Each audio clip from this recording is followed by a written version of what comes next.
Assalamualaikum warahmatullahi wabarakatuh. Halo teman-teman semua, apa kabar hari ini? Semoga selalu dalam keadaan sehat dan semangat belajar ya. Perkenalkan, saya Sylvia Ayu Putri dengan NIM 12420700028. Pernah nggak kalian sadar kalau benda-benda seperti kaca pembesar, kamera, teleskop, mikroskop, dan bahkan mata kita sendiri itu adalah bagian dari alat optik? Nah, alat-alat itu bekerja karena memanfaatkan cahaya loh, mulai dari cahaya yang dipantulkan sampai cahaya yang dibiaskan. Semua itu adalah prinsip fisika yang bisa kita temukan di sekitar kita. Jadi, dalam video ini saya akan mengajak teman-teman untuk mempelajari apa itu alat optik, termasuk bagaimana penerapannya dalam kehidupan sehari-hari. Yuk kita mulai pembelajarannya dengan rasa penasaran dan semangat belajar. Siapa tahu nanti teman-teman jadi makin suka fisika.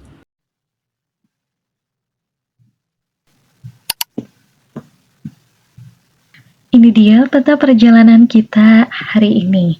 Di sini ada beberapa subbab, ada tujuan pembelajaran, kemudian ada materi yang terbagi menjadi pengertian alat optik, pembiasan dan pemantulan, dan jenis-jenis optik. Lalu kita akan latihan soal bareng ya. Yuk lanjut. Kita lanjut ke tujuan pembelajaran. Di materi ini, kompetensi dasarnya yaitu 3.11, menganalisis cara kerja alat optik menggunakan sifat pemantulan dan pembiasan cahaya oleh cermin dan lensa.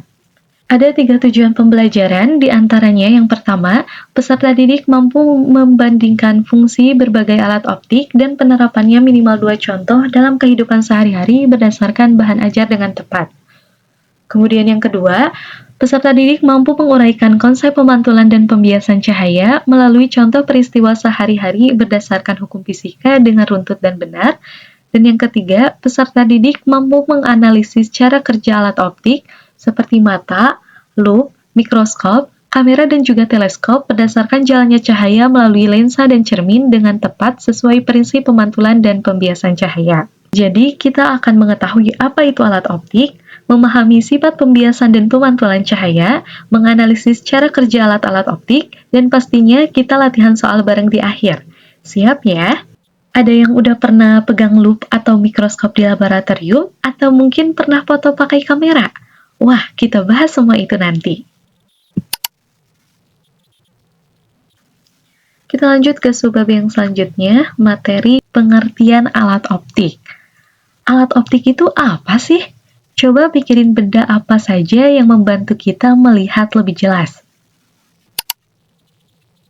Nah, jadi alat optik adalah alat yang memanfaatkan sifat cahaya, hukum pemantulan, dan hukum pembiasan cahaya untuk membentuk bayangan suatu benda.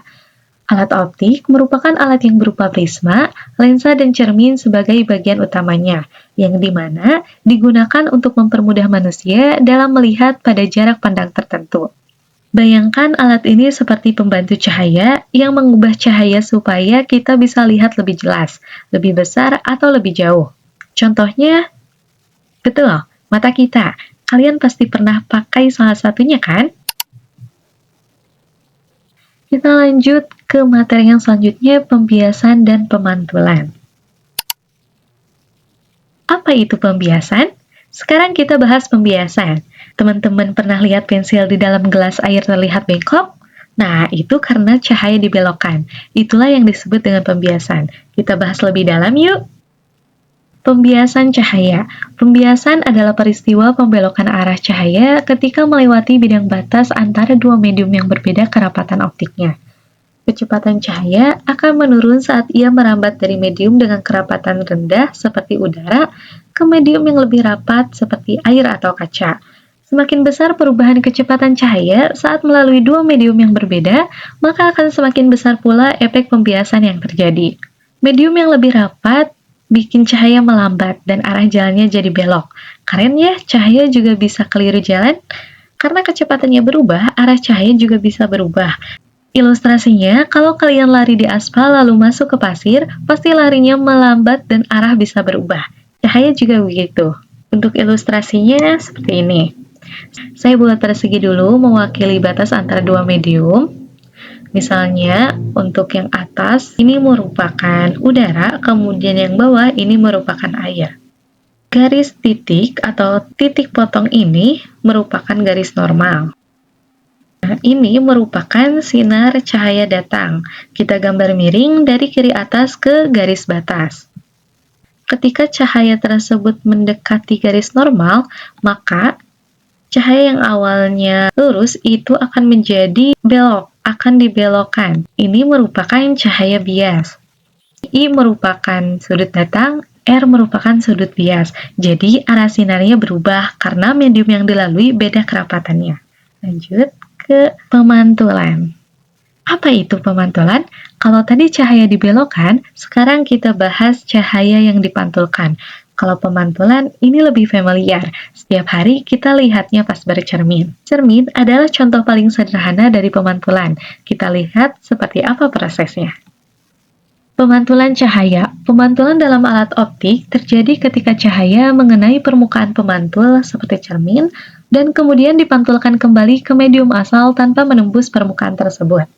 Prinsip ini sangat penting dan digunakan dalam berbagai alat optik untuk mengubah arah cahaya atau membentuk bayangan, terutama ketika penggunaan lensa tidak memungkinkan atau ketika cahaya harus diarahkan dengan efisien. Ini sangat penting di alat optik seperti periskop dan teleskop. Aturannya sudut datang sama dengan sudut pantul.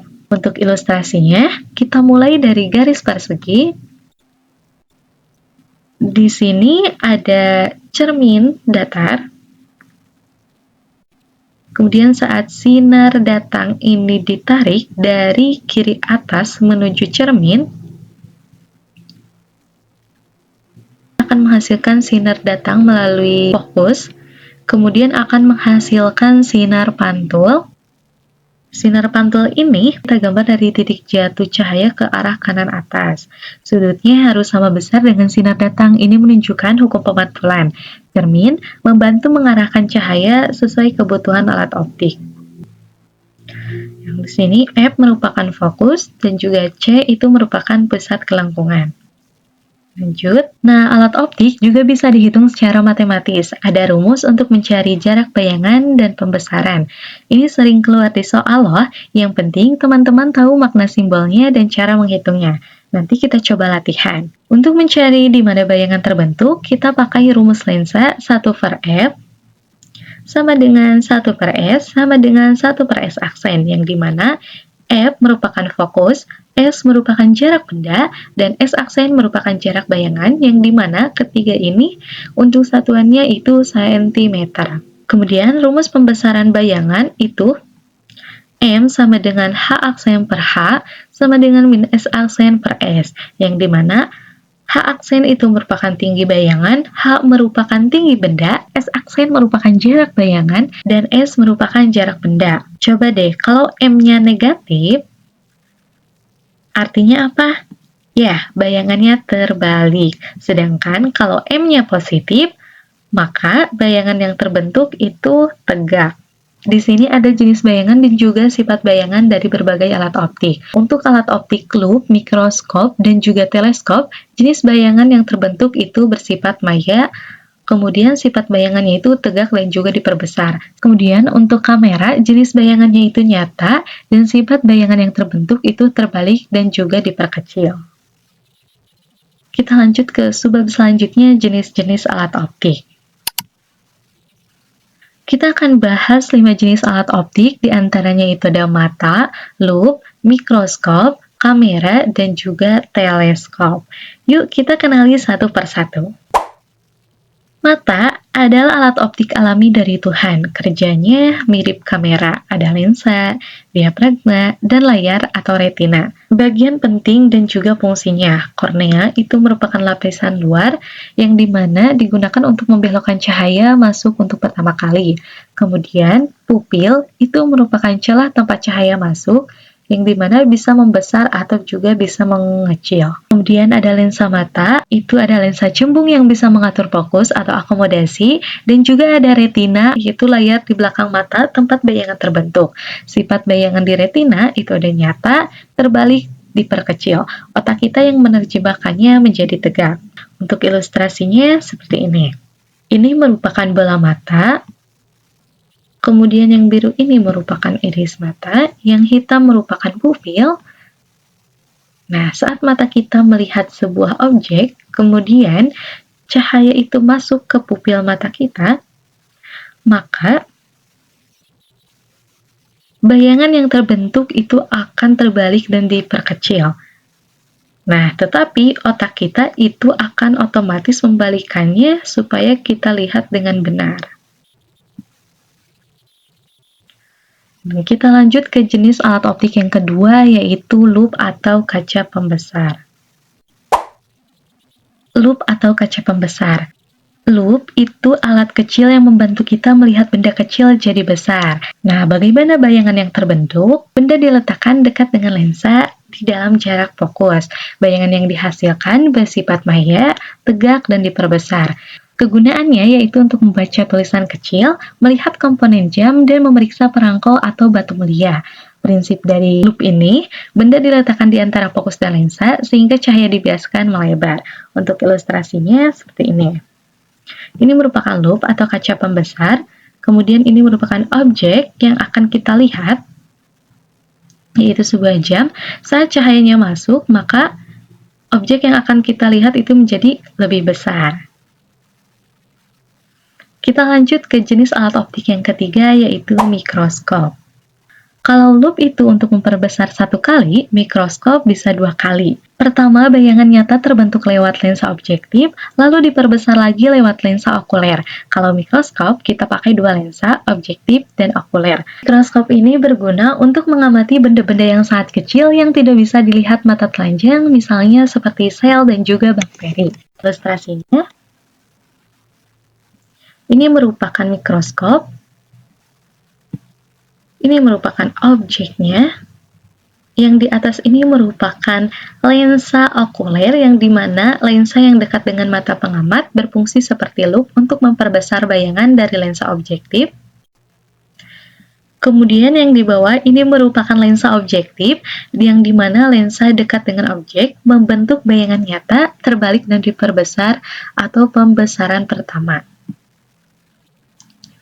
Nah, saat pengamat melihat melalui lensa okuler, maka objek yang akan terlihat itu akan menjadi lebih besar. Kemudian selanjutnya jenis alat optik yang keempat, yaitu kamera.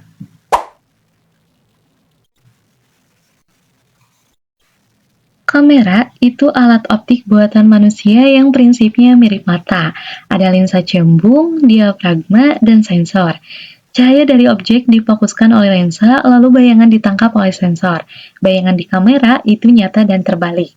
Fungsi dari kamera yaitu untuk merekam atau menangkap gambar suatu objek. Cara kerjanya itu mirip dengan mata manusia. Yang pertama itu ada lensa kamera, biasanya itu cembung, memfokuskan cahaya dari objek seperti lensa mata. Kemudian ada diafragma yang mengatur banyaknya cahaya yang masuk seperti pupil atau iris. Kemudian ada film atau sensor digital, yaitu tempat bayangan terbentuk seperti retina. Apakah teman-teman pernah lihat layar HP teman-teman atau kamera yang menghitam sebentar ketika foto? Itu karena rana sedang terbuka dan menutup cepat. Prosesnya cepat banget, tapi cukup buat bikin layar flash sebentar buat ambil gambar dengan pas. Nah, seperti dari kamera ini, saat kita klik, kemudian cahaya yang dari objek itu akan menghilang dari layar atau layar tersebut akan flash sebentar. Dan jenis alat optik yang terakhir yaitu ada teleskop.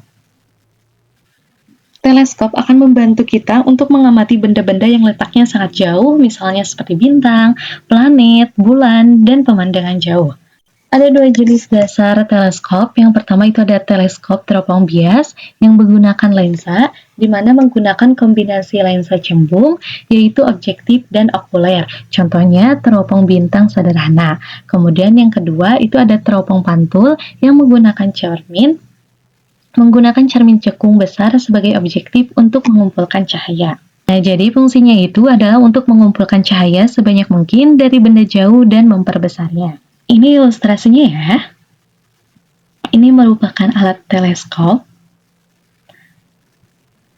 yang menggunakan teropong bias untuk melihat bintang sederhana. Nah, saat pengamat melihat bintang yang jauh, ketika ia menggunakan alat teleskop, maka bintang yang terlihat itu akan menjadi lebih besar. Nah, kita lanjut ke yang terakhir, yaitu latihan soal. Oke, sekarang yuk latihan soal bareng-bareng, siap-siap jawab ya. Di sini ada 3 latihan soal. Untuk soal yang pertama, peristiwa cahaya yang berubah arah saat melewati 2 medium yang berbeda disebut A. Pemantulan, B. Penyerapan, C. Pembiasan, D. Difraksi. Yuk tebak A, B, C, atau D.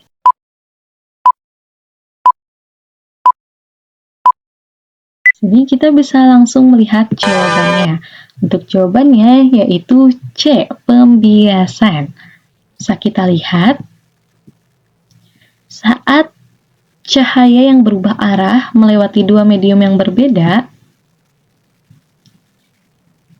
seperti medium udara dan juga air, maka itu disebut dengan pembiasan atau pembelokan cahaya.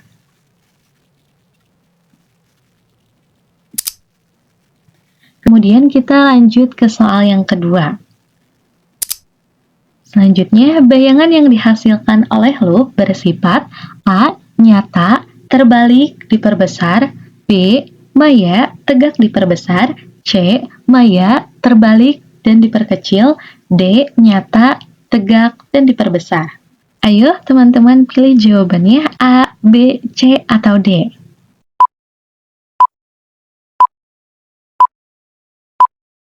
Oke, kita lihat jawabannya. Untuk jawabannya itu B.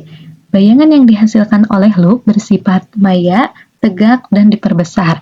Loop atau kaca pembesar adalah lensa cembung yang digunakan untuk melihat benda kecil agar tampak lebih besar. Saat benda diletakkan di antara fokus dan lensa, bayangan yang dihasilkan itu bayangan yang maya, karena bayangan tidak dapat ditangkap pada layar. Tegak itu tidak terbalik dan diperbesar lebih besar dari objek aslinya ketika objek ditempatkan di antara lensa dan titik fokus. Oke, kita lanjut ke soal yang ketiga.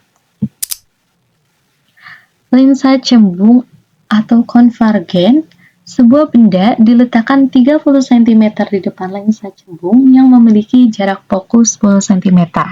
Tentukan A. Jarak bayangan, B. Jenis bayangan, C. Pembesaran bayangan.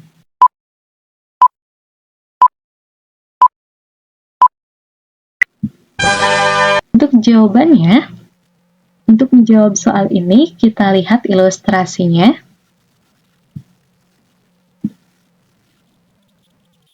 Ini merupakan benda dengan jarak 30 cm.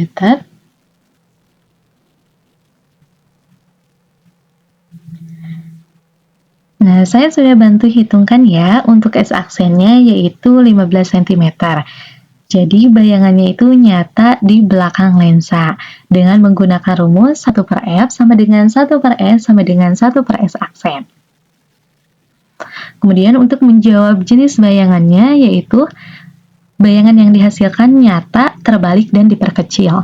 Nyata karena S-aksen itu positif, terbentuk di belakang lensa, kemudian terbalik karena benda berada di luar fokus, yang dimana S lebih besar dari fokus, kemudian diperkecil ukuran bayangan setengah benda. Selanjutnya, jawaban untuk pembesaran bayangan itu M sama dengan min S-aksen per S.